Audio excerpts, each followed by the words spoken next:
लंबे समय के बाद दीनबंधु मंच में अत्याधुनिक प्रोजेक्टर के जरिए चलचित्र प्रदर्शित किया जाएगा। इसके लिए कुल 47 लाख रुपए खर्च होंगे। यह जानकारी सिलीगुड़ी के मेयर गौतम देव ने दी। शनिवार को टॉक टू मेयर कार्यक्रम के दौरान बताया कि 47 लाख रुपए में से 23.5 लाख रुपए नगर निगम की ओर से दी जाएगी।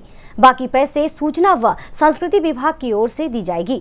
जल्द ही नया प्रोजेक्टर लगाने का काम शुरू होगा। 50% of the amount আর এটা কোটেশন সব আমরা নিয়েছি।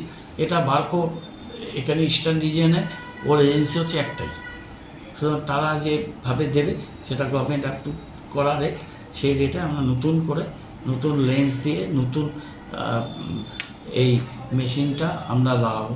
এইটা একটা আলোচনা হয়েছে কালকে।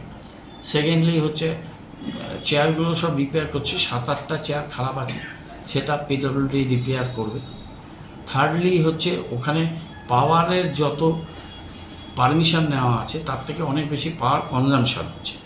কারণটা হচ্ছে যে পুরনো মেশিনে চলছে, সেই জন্য একটা থরো রিভিউ করতে বলেছি আমরা, যে কোন কোন লাইটগুলোকে আমরা পাওয়ার সেভিং লাইট লাগবে, কতটা আমাদের পাওয়ার এনহ্যান্স করতে হবে, পাওয়ার এনহ্যান্স করলে আবার সিকিউরিটি মানি দিতে হবে।